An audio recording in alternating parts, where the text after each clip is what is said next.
InSight is now traveling at a velocity of 2,000 meters per second. Our InSight mission arrives at Mars, announcing the companies that will help us get to the moon, and the space station's next crew wraps up pre-launch activities. A few of the stories to tell you about this week at NASA. Touchdown confirmed.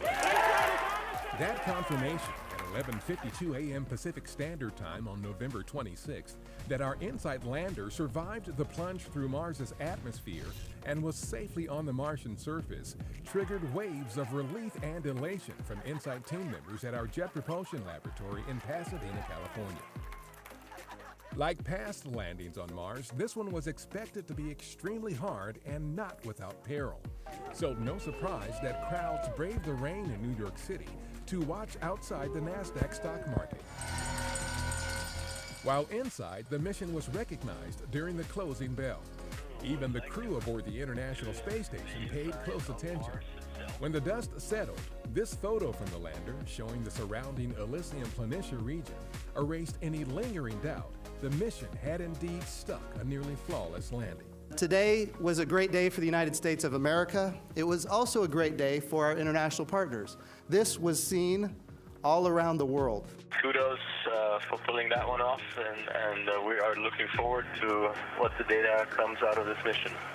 InSight will be the first mission to study the deep interior of Mars, which is expected to help us learn more about how Mars and other rocky celestial bodies formed, including Earth and our moon. The mission could teach us valuable science as we prepare for our next bold endeavor to send astronauts to the moon and later to Mars. The history books will be rewritten about the interior of Mars. And these first couple of pictures of a place no human has ever seen before also remind us that in order to do science, we have to be bold and we have to be explorers. Also a success was our Mars Cube 1 or MARCO experimental CubeSats that launched with InSight as a communications technology demonstration. The first CubeSats sent into deep space not only helped relay InSight's landing signal and surface photo back to Earth, but even captured an incredible image of Mars as they flew by the red planet. With landing complete, the InSight team will focus mainly on preparing to set the lander's instruments on the Martian ground. InSight is expected to start collecting science data within its first week. On November 29th, we invited media to our headquarters in Washington, D.C. for the announcement of new moon partnerships with U.S. companies.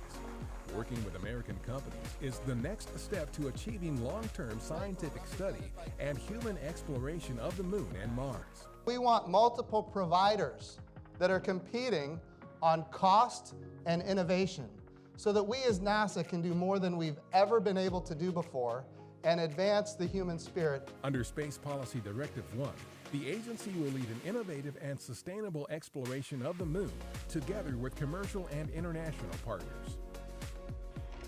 At the Baikonur Cosmodrome in Kazakhstan are Anne McLean and her Expedition 58 crewmates, Oleg Kononenko of Roscosmos and David St. Jacques of the Canadian Space Agency, wrapped up their final week of activities in preparation for a targeted December 3rd launch to the International Space Station. The trio is scheduled for a 6.5-month mission on the station. That's what's up this week at NASA. For more on these and other stories, follow us on the web at nasa.gov/quant.